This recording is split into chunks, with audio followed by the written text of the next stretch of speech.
All right, everyone. Hello and welcome to another Renegade panel. I am here. My name is Chris. I'm producing the show, but we have some awesome guests lined up for you today. They are sitting right over here to my left, my right, whatever you want to call it, and they are just primed and ready to talk about how to bring role-playing elements into board games you may play. So, we have a couple games that kind of do that right now. So, we thought this would be a fun panel. So why don't we go around and y'all can introduce yourself, and let's start with you, Elisa. Hey everyone, I'm Elisa Teague. I am the senior producer of role-playing games here at Renegade, and I am excited to bring lots of cool new role-playing games to you all later this year. We're bringing out a bunch of new stuff, but I also have a huge background in board game design, and so I can't wait to talk about kind of fusing the two together today. Awesome. So let's see who's next. Doug, I think you're next. Sure. My name is Doug Levandowski. I'm the co-designer of Kids on Whatever, and also co-designer of the upcoming Duel of Wands, which is a card game set in the Kids on Brooms universe. Awesome. And one that fits what we're going to be talking about today perfectly, I might add. And then Miss Banana, a favorite of our conventions. It would not be complete if you were not here for at least one thing. How are you doing today? I'm good. Thank you so much for having me. Hi, I'm Chan. I'm the owner and co-founder of a small box board game and RPG publishing company called Game in a Curry. But I also do a lot of writing and game development for role-playing games and board games, and I work with Renegade a lot. So that's me. A lot, and most famously known for all the titles in all of your games of Athenaeum Mystic Library. That seems to be getting a lot of play and love again at the convention. So awesome. So the plan here is to do more of a roundtable than a panel where I just sit here and ask you all a bunch of questions. So I would like to start with why don't we just go around and kind of talk about maybe some times that you've had some great success with bringing role-playing into a board game and maybe times where it didn't work or shouldn't work. So, I'll kind of leave that there, and then I'll hop in if you guys need me. But let's see how you get on with that. So I'll kick it off to Elisa. Why don't you kind of start, since you kind of look like you're ready to go there. I'm always ready to go. Okay, so I was thinking about this a lot, leading in every single time we do one of these panels, leading in, I'm like, okay, what am I going to bring up? What am I going to talk about? And I was thinking about my first experiences bringing characters into a board game at the table. I've played role-playing games, for 30 years now, 30 plus. But I was trying to think back, and I know it sounds a little biased because I did design the sequel, but I think one of the very first games that I played where I really brought a character into a board game was Betrayal at House on the Hill. And so you have a board game, and yes, you can just, roll a dice, move your pawn to whatever room, read the card, and play the game. And the game is great just like that.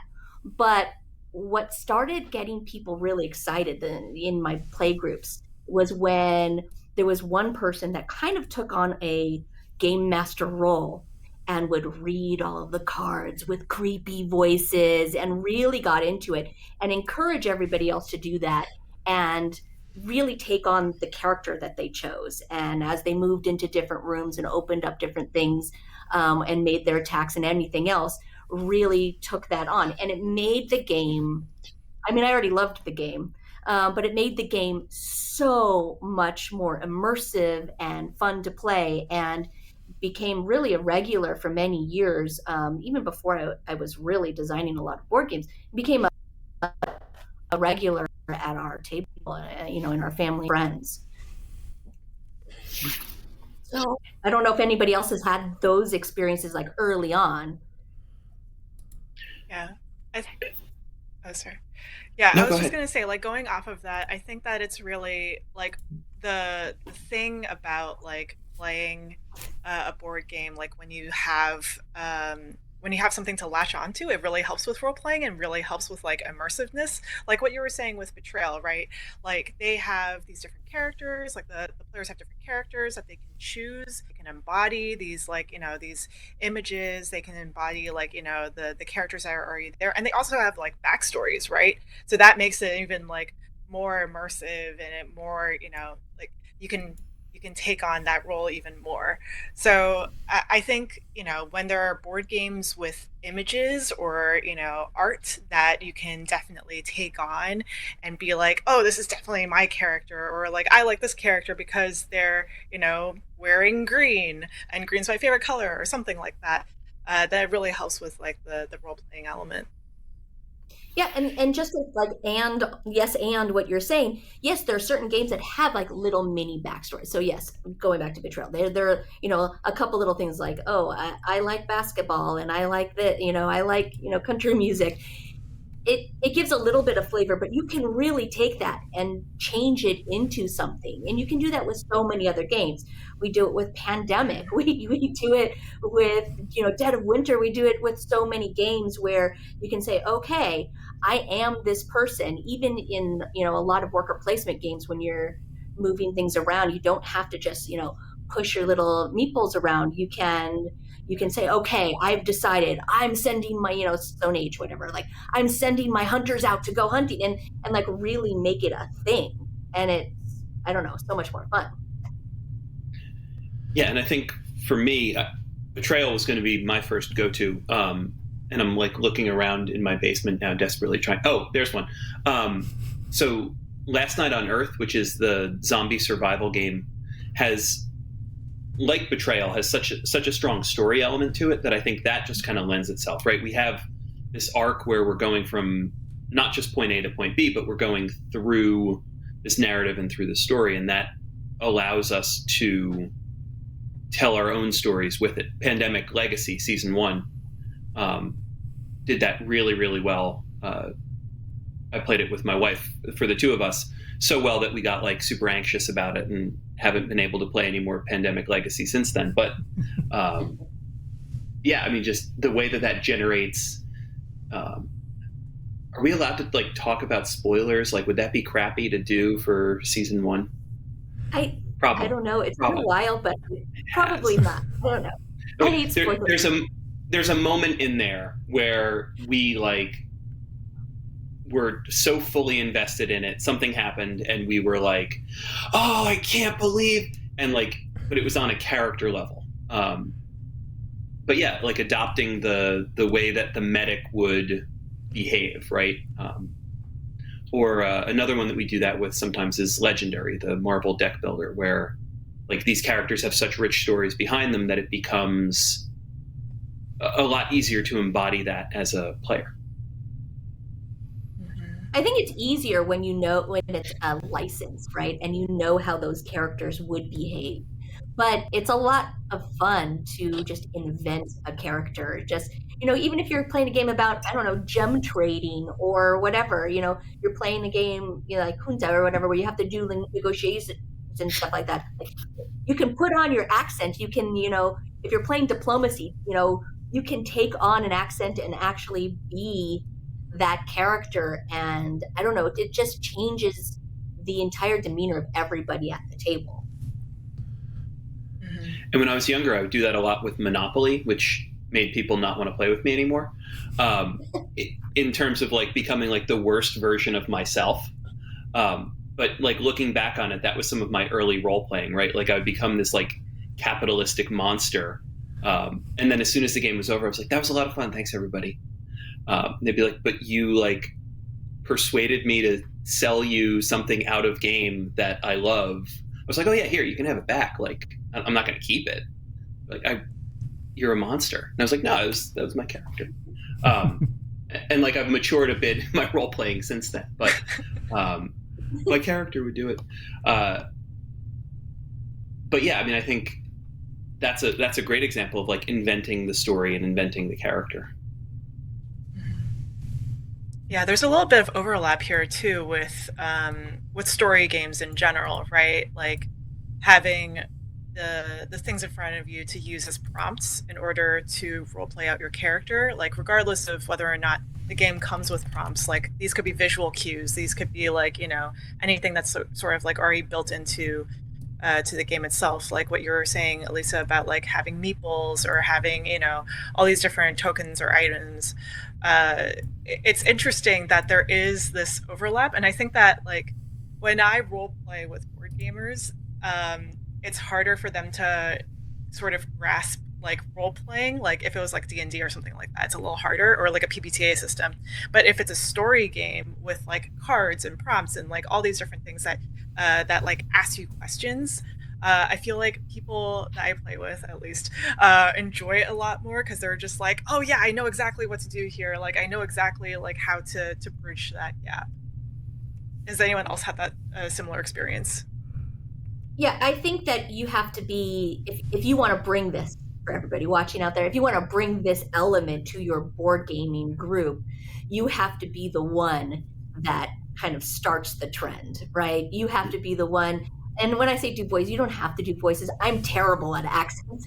As anybody who's ever watched any of my role-playing streams can testify, I'm terrible at it, but that doesn't mean you can't adopt, you know, a little saying that you do, or like a vocal tick or something like that, that kind of gets you into your character in some way. It doesn't mean you have to be an actor. And, you know, there's a lot of stuff in the role-playing community revolving around streams about, you know, streams like Critical Role and other things like that, where it's like, okay, does everybody need to be a professional voice actor? No, you don't.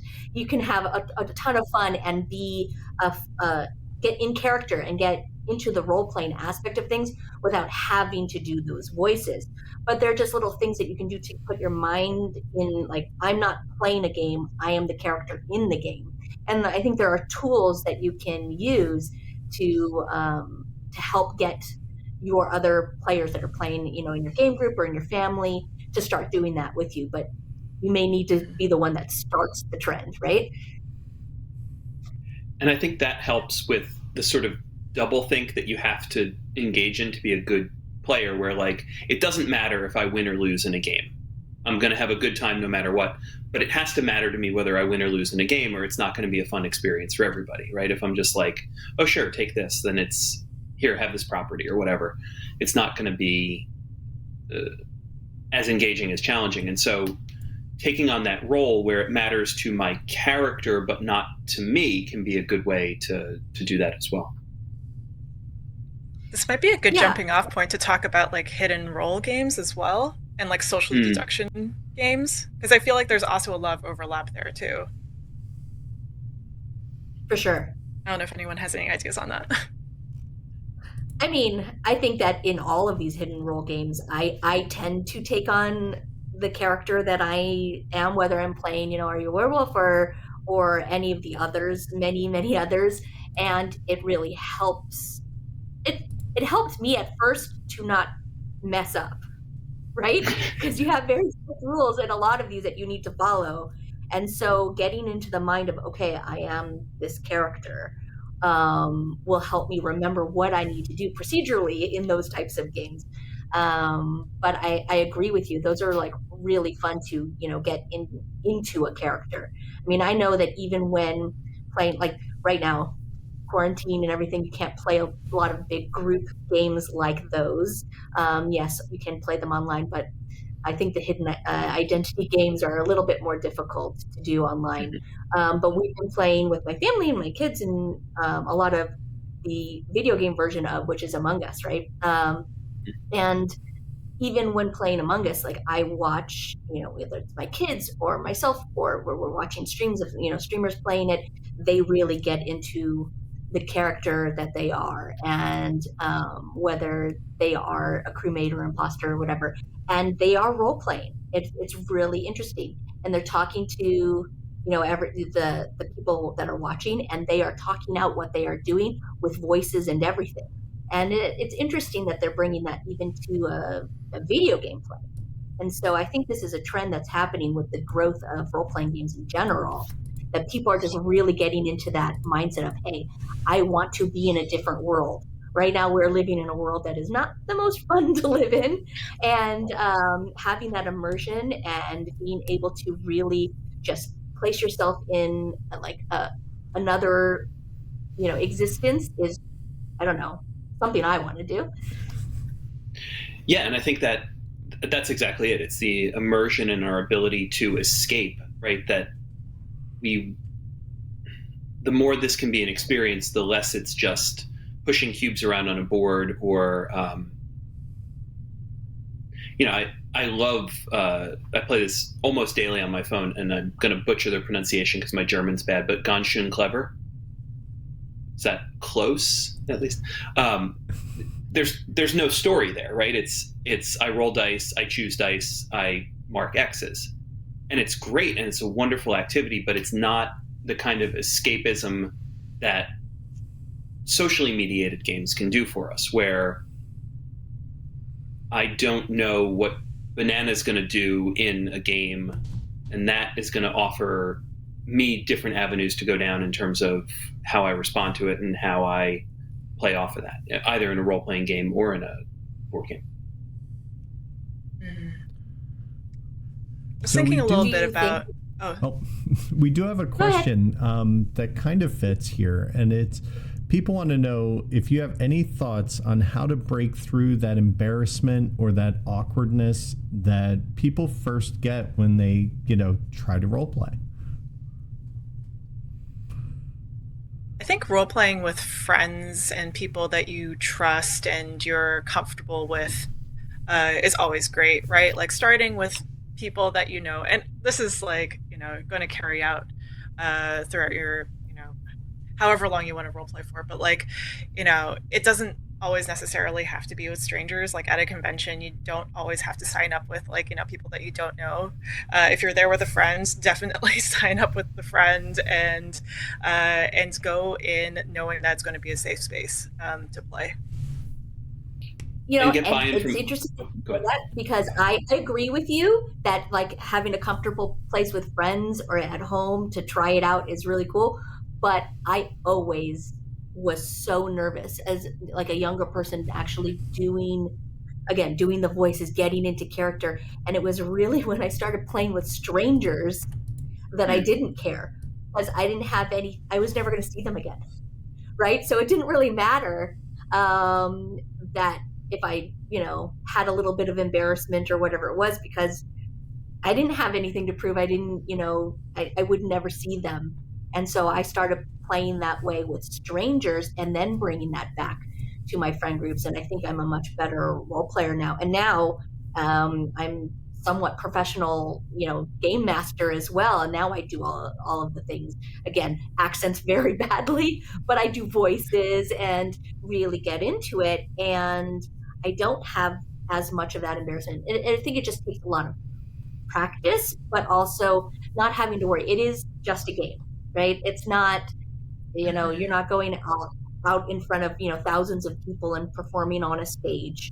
It is a way to just express yourself and have some fun. And if you just get that through in your brain, like, hey, we're just all having fun here. Everybody's embarrassed. I think everyone really is. And even professional game masters I know that do this literally only for a living have anxiety every single time they're about to run a game. But they just, fake it till you make it. Mm-hmm. Yeah, and I think another thing you can do is just ask for buy-in at the table, right? Say, hey, I saw this roundtable discussion at the Renegade convention. They were talking about this. It sounds kind of cool. Could we try it a little bit? And then dip your toe in. You don't have to show up in costume. I mean, you super could, right? That'd be awesome. But if maybe you just talk in character, you use I instead of they. You use...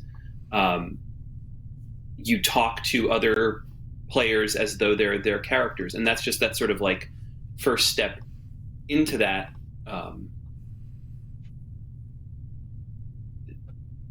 That can just be a nice way to sort of ease into it and find out if everybody else at the table is cool with it, right? And I think to go off with what you're saying, Doug, also having a session 0 and talking to people and making sure that they're you're all comfortable with doing the thing. And I know in LARPs we do like ridiculous amount of prep in terms of workshopping. I feel like it doesn't hurt to just have a workshopping session, like if it's 10 minutes, if it's like 20 minutes, right? Just to like get used to acting in character with, you know, the people that you're playing with. Oh, that's a really good idea. I've never thought about having a session 0 for a board game, it probably doesn't need to be very long, but I think that those are really good suggestions, especially, you know, Doug, when you're saying or I'm going to move my pawn here, say I'm walking into this area, right? And this is what I see, and reframing it that way. That's a really good suggestion.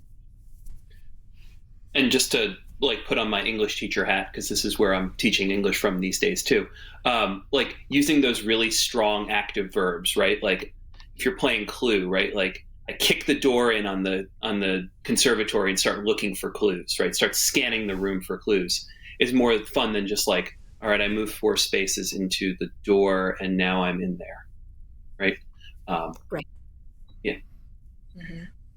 And you can really do it with any game. Again, I was like thinking about different types of games, you know, to bring up, and when we were talking about all of this, and I was trying to challenge myself, like, what games can you not do this with? I mean, abstract games, maybe. You know, I was thinking about all of the games that I've been playing recently, especially, you know, in quarantine, whatever. And, you know, even games, you were talking about the game that you play on your phone, but also like games like Sagrada or whatever. It's like, okay, you're drafting dice, you're putting them on a thing, but it's like, oh, well, I am creating this beautiful stained glass window, right? And I'm deciding to put this here, and really going and talking about it to your other players about what you're doing in that frame of mind makes it so much more immersive. And it's okay that it isn't like a character. You're the character, and that's fine. I don't know. You know, it's funny. I think you kind of bring up a good point. One of the trends that's happening in board games a lot, right? The first expansion is always, let's add individual player powers, which I think is a excellent jumping off point, because there's a template, like your character is usually good at a thing or bad at a thing for a reason. What is that? And can you take that and run with it? You know, I really think it helps. And it's funny, somebody just asked in the chat, they said, do you have any suggestions for how to bring games into, you know, something like Duke or Patchwork or Azul that doesn't have that inherently built in? Is there, you know, aside from maybe just doing a silly voice or something, is there a depth that we could add to those? This is an interesting challenge. You said Patchwork. That one comes up on our table a lot, especially my son and I play that quite a bit. I'm trying to think of how to role play Patchwork. I don't think I ever have. I could, I think. I'm stealing your buttons. I don't know. But it's interesting. I think you can. But those aren't necessarily the types of games where you need to. And I don't think you have to do this with every single game you bring to the table.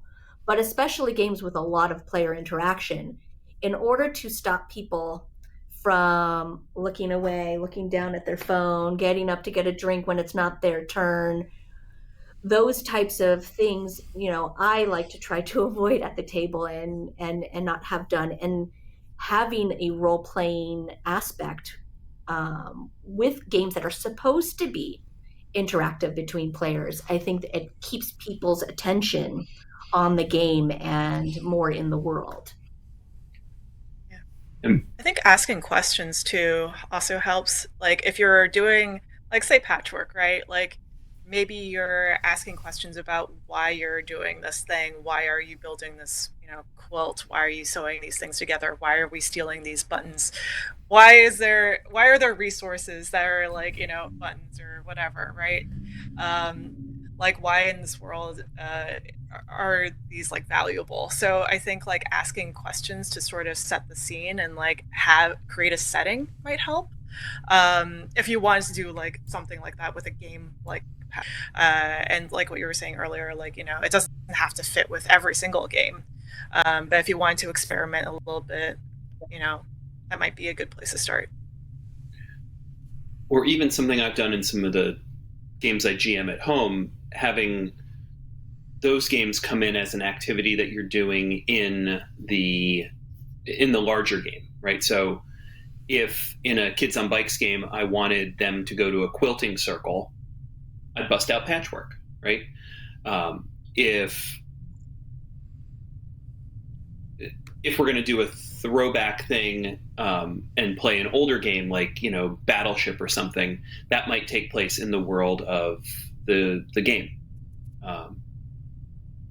Or one thing that comes up a lot is gambling, right? If your characters are going to sit down and play poker together, what does that look like? And that can be an interesting way to think about, like, you know, you're used to your characters doing the things that the game is built for them to do, you know, explore a town or explore space or slay monsters or whatever.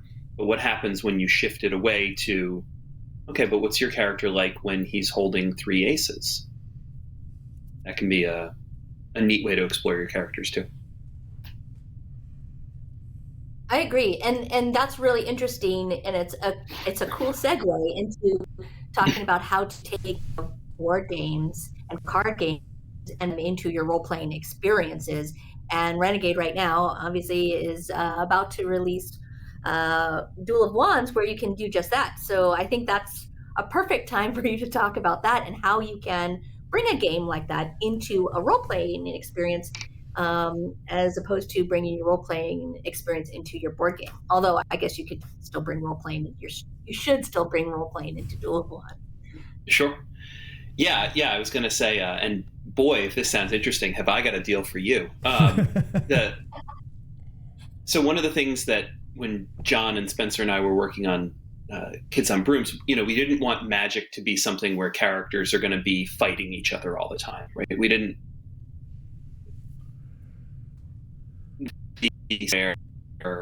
It's constantly players aggressing against, certainly not against each other, and even not even that much against NPCs. But that concept of a duel in these magical stories is important. And Luke and I were working on this game and kicking around ideas for retheming it, and we were talking about that idea of casters having this codified way to prove their skill, right? You know, the sort of like 10 paces and turn kind of thing, but also as like a school activity. And so for Duel of Wands, it's no one's going to get permanently hurt in the game as a result, but it can bring in this level of tension and this level of kind of battle of wits kind of thing into the game if that interests you. That's cool. And if you want to see it played, you can come check it out tonight at 9:00, right? Yes, 9:00. All right, at least I have it on my schedule as 9. 9:00 Eastern. 9:00 Yes, Eastern. Yes, you're correct. Okay, so 6 p.m. Pacific, 9 Pacific. Eastern. Yeah. All of you East Coasters. Yep. Well, cool. Do we have more questions? We do. So another one we have is what are some favorite kinds of worlds for you all when it comes to bringing role-playing into a board game? Like, what's one that automatically shouts at you and says, oh, I want to role-play when we play this board game? Is there one that stands out? Horror for me, for sure. Betrayal, Last Night on Earth, all those sorts of things where there's a sort of creeping dread happening. Even stuff like Mountains of Madness, which is sort of like a hybrid resource management party game. The kinds of things where you know that everything's going to go wrong for your characters, and that's a big part of it. Because for me, the divide between board games and role-playing games is sort of like what I was talking about before, where in a role-playing game, if my character doesn't make it out of the game, cool, if that's part of the story. My goal isn't to achieve what my character wants to achieve in a role-playing game. But in a board game, it is, usually. But with horror, there's, I think, so much more leeway to say, like, yeah, my character might not make it out of this one. So, for me, I think if it has a fantasy theme, I am showing up to the table with elf ears on, even if I'm not role playing. So fantasy is really natural for me as a very long time Dungeons and Dragons player to really get into whatever it is. So if a game has a fantasy theme, for sure. We also, back pre-pandemic times, and hopefully, post, it will start up again. Our game nights, we always tried to do some theme nights. So we would play like all pirate games, and we would dress up in pirate gear and, have all of our props on the table and try and play like we have, all of this Renaissance fair type stuff. So we would have like, gold pieces and all kinds of other things on the table just for decor and to really get into it. But we would just be playing, 4 or 5 different pirate games from different publishers for the night. And so that was always fun. And for themes, I think for me, that is definitely the way to go. And if anything is a cooperative game, I think our groups naturally just straight go into role playing, because role-playing games are cooperative by nature. And so I think cooperative board games automatically have that switch in our heads, like, oh, okay, we're working together, now we're taking on this role, and we're going to really think things out and talk things out in character. Yeah. I think to go off of that, I would also say, like, for me, horror is definitely a big one. Murder mysteries, like, Clue. I love Clue. I know, like, it's not, everyone's cup of tea, but I love Clue. So definitely, getting into character for that. I also really enjoy, like, Mysterium. What's the other one? Obscurio, or I always forget the name of it. But it's the other one that's, like, similar to Mysterium. And also, I really like A Fake Artist Goes to New York. Like, that's not really, like, very board gamey. It's more like it's got board gamey elements in terms of, like, it's a hidden role game. It's got, like, all these different mechanics, but, like, having to be, like, the fake artist is great, because you're all just pretending to be, like, obnoxious artists, right? Like, who live in New York. Like, I can say this, I went to art school in New York, so I just, like, love that vibe. And also with, like, more comedic games, I think I have a lot of fun with. So I'm just going to, like, toot my own horn here a little bit, but Battle of the Boy Bands is a game that was designed by Cleo Yancipidis and Nikki Ho. We published it. And you're playing music managers. You're, like, managing these bands, and you're trying to, like, make sure your bands are the best. So people get really cutthroat with, like, all the different boys that are out there on the table. And in terms of Game and Occurring games, Lair would be a great one to do that with too. You're a evil, like, Bond villain constructing their lair, and so that's like a great one to just kind of lean in on. I don't have that in the basement. I have that upstairs in the games I want out, so we see them and play them thing. So dress up in your lab coats. Right.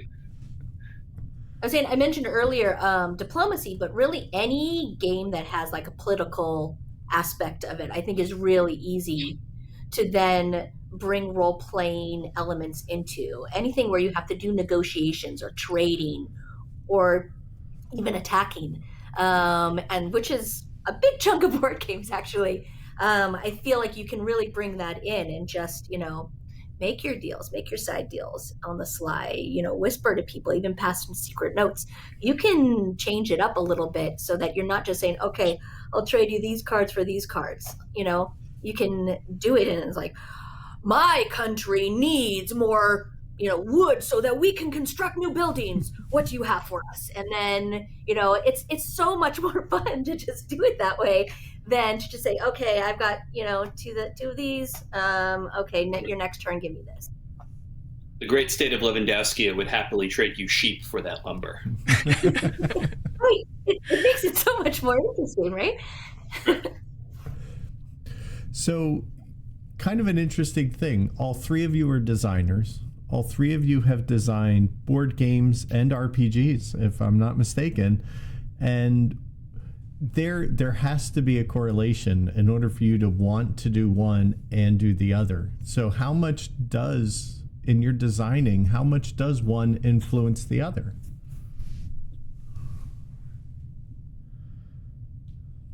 Don't all jump at once. I'll jump in. I mean, I always talk too much.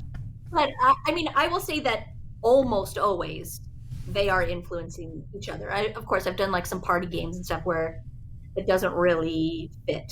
But for the most part, when I'm designing, I'm thinking both ways.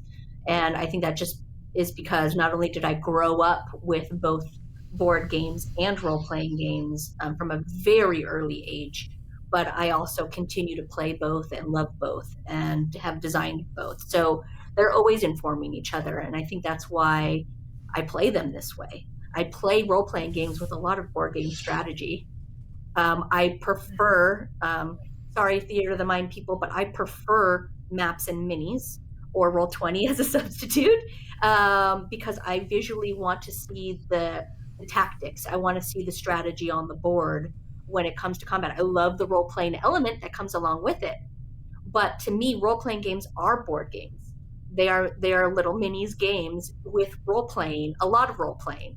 But that's a board. There are pieces just like meeples or, little figures or whatever on a board and you're moving around. And so to me, they are sort of one and the same. And I think that's why it blends so much at my own table. I think when we were designing Jiangshi Blend the Banquet Hall, which is by me and San von Lim, we were thinking of like different ways to make it more accessible. Because it's a role-playing game, it's a tabletop role-playing game, and we wanted to have something to visually represent not just like, each individual character sheet, but also like the restaurant that you're playing in and, all the different the times that you're going to be playing in as well. We have a board and we have cards and, having like images that you can use to act out prompts from. Sort of like, how in Dixit you have those images that like you can use for figuring out things. It's sort of similar to what we did with our game. I think when we were designing it, we did think from like we did take a lot of like board gamey elements to design it. And I don't know if it's just like, me and Sen that we do it a lot. But like from that project, I've been designing more in terms of that thinking, like using that thinking to sort of like enhance the role-playing aspect. So like you were saying with like maps, like having a map, having like this visual cue to tell people where you're at, like that's really important because it touches you on to the space that you're playing in. Yeah. And Elisa, it's so interesting because as you were talking about that, I was thinking like, I agree with that, but I'm coming at it from the opposite direction, right? When I play, and I have, like a weekly Zoom role-playing night, so it's almost constant for me. I'm super into the theater of the mind stuff. I don't want to personally think about the, okay, well, I'm this many feet away, I'm this, all that. And so I think I bring I started out doing tabletop games, and I think I was bringing a lot of that sort of like, I want to focus on the story, but I have to have the mechanics to get to the story, instead of the story as a supplement to the mechanics. But I don't think they're pull apartable. Just sort of like from the opposite direction. I mean, that's really interesting. No, it's really interesting to hear that. I mean, I definitely think there needs to be both, which is why there's role playing in my board game playing and board game playing in my role playing. It's like the perfect Reese's peanut butter cup, right? And I definitely love both aspects of it. And when we're not in combat, obviously we're not just like, oh, we're walking through the forest doing nothing. We're not moving pieces, down a road, an empty road. That is all theater of the mind. And when we're, shopping or doing and interacting with other NPCs, we're role playing that out. And that is the part that I want to bring into the board game. But I think that both are intertwined. I think that no matter which way, it's interesting. I'm coming from it from one perspective, you're coming from the other, but we are both meeting in the middle and doing both, which is really cool.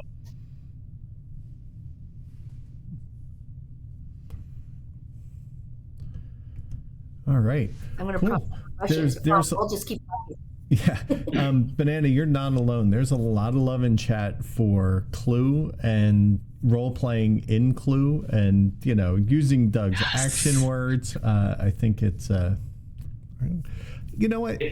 Start simple, right? Like, start with something that is very familiar. We talked the question earlier. I think there's another answer too, and that is play a game that you're very familiar with and you're very comfortable, so that you can choose to use that brain power to explore something else, right? Right. I was just thinking of saying, what is your favorite game? And I know for us, it's really hard to, we're all biased and we all have, played lots of games. I have a lot of favorites, but I always come back to like, what is my comfort game? And board game, my comfort board game is Tokaido. I talk about it all the time. And when I think about that game, I do play it from a role play perspective also. And it's a game I've played so many times, it's just natural for me to do that. I, choose whatever character I'm going to be, and I am that character going on that journey. If I am, going to be going across the land and painting paintings, I am an artist and I will take on that role. I will make every decision based on my character, not because of the mechanics, but because that's who I am. And so I think taking a comfort game like that, or a game you're really familiar with, like you said, Chris, is like the perfect way to do it. I don't know what everybody else's, touchstone game is, but I think it works. Yeah, I mean, the game I would always play is Spirit Island. And that's a great opportunity for it, because the way that the spirits mechanically work is so tied in with the personality of the spirit that there's just so much room for fusion there. I've been playing a lot of Pokemon lately, so it's very nice to escape a little bit and pretend to be a Pokemon master. Awesome. So we're kind of closing in on the end here, and I think it would also would it help to maybe kind of have a quick conversation on maybe sometimes role playing hasn't worked, or it's flopped, or you've abandoned it because it wasn't working, and then maybe what would you change next time to maybe make it actually work out for you? I have one. So I was debating whether or not to bring this up before, but I was having a game day at my house early when I was starting to get into stuff, and somebody brought Red Dragon in, which is a great opportunity for people to role play if everybody's into it. But without any warning, one of the guys at the table just turned into his character. Like, not, hey, I'm going to embody this character, just suddenly like leapt up onto his chair, was like sitting on his heels, cackling, and everyone was just confused and like more than a little bit worried. And so that's part of where my advice about buy-in at the table comes from, that it has to be something that people are expecting, I think, or that people are into. And if everybody at the table sort of goes, then maybe walk it back a little bit. But yeah, my dude was fully committed to being Gurky the Sneak.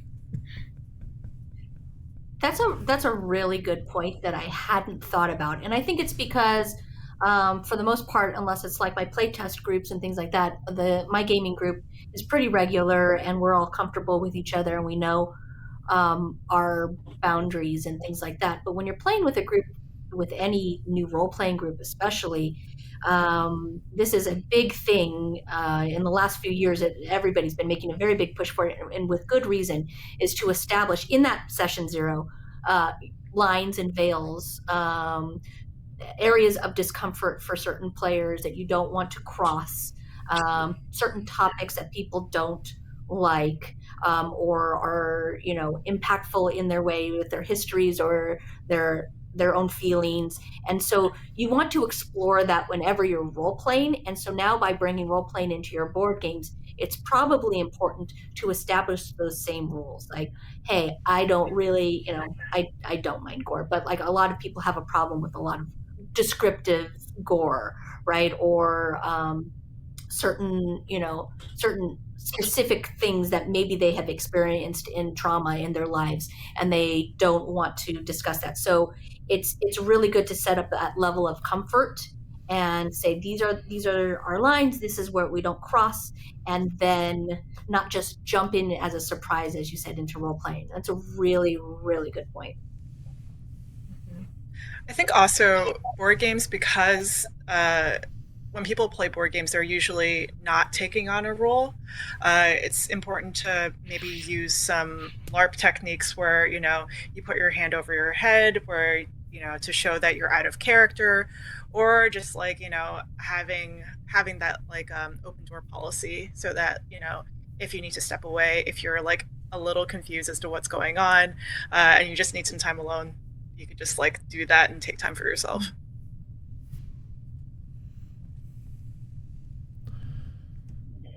Awesome. We're just we're out of questions. Thanks everybody in chat. There's some really good ones.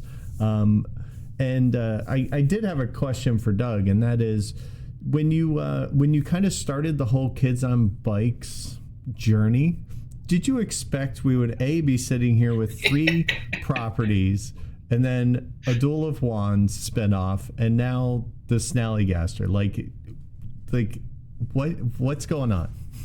But wait, there's more. But yeah, no, absolutely not. John and I wanted to do something together for a while. This was a thing that we thought we could do together. We worked on it. We play tested it, tweaked it, and said, okay, yeah, we'll put it on Kickstarter, and like, I don't know, 10,000 would be really, really, really cool. And he said that, he was like, I think it'll get there. I was like, man, I don't know. Like, yeah, that'd be great, but we'll see.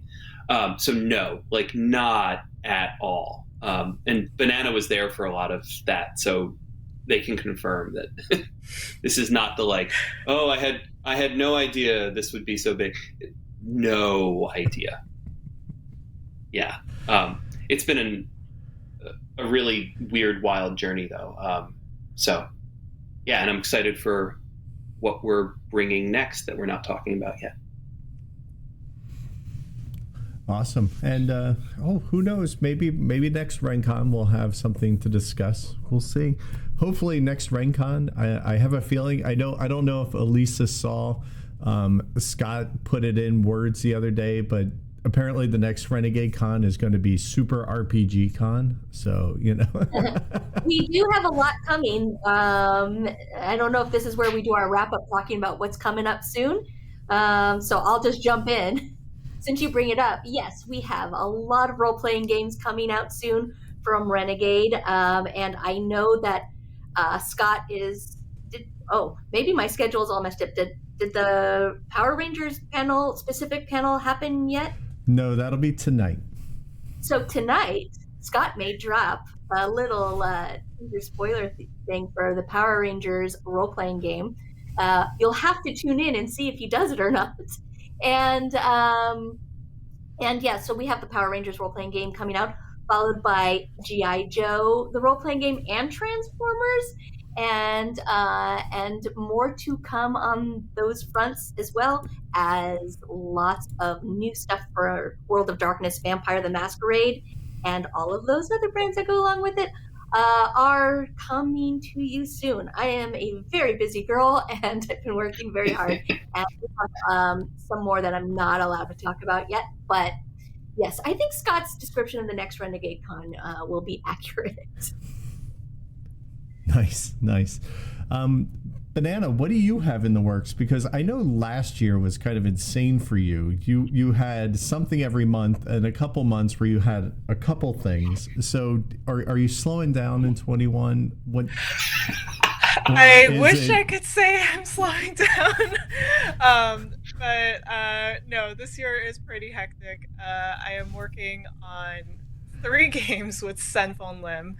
I don't know if we're allowed to talk about them just yet, so I'm not going to talk about it just yet. But I am also working with Austin Knight on a coloring book tabletop role-playing game called Deimos Academy, which is about you're basically adults returning back to your old boarding school, and it's very creepy, and you have to remember things because of the trauma that you faced in boarding school. So that's what we're working on. Very cool.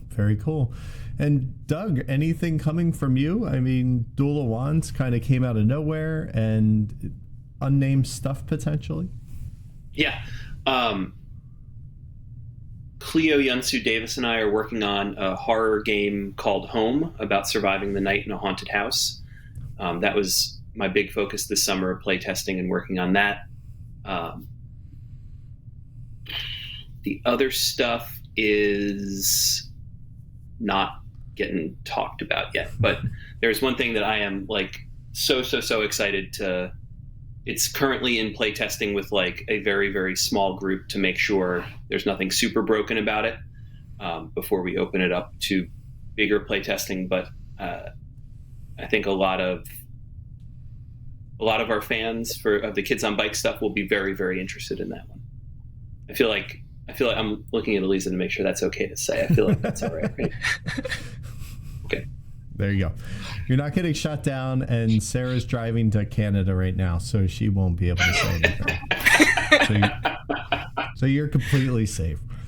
So this has been a great panel. Thank you so much for coming in. Let's just go around one more time so people know where to find everybody, because you're all over the place.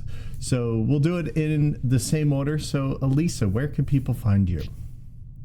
Hello, everyone, again, and goodbye soon.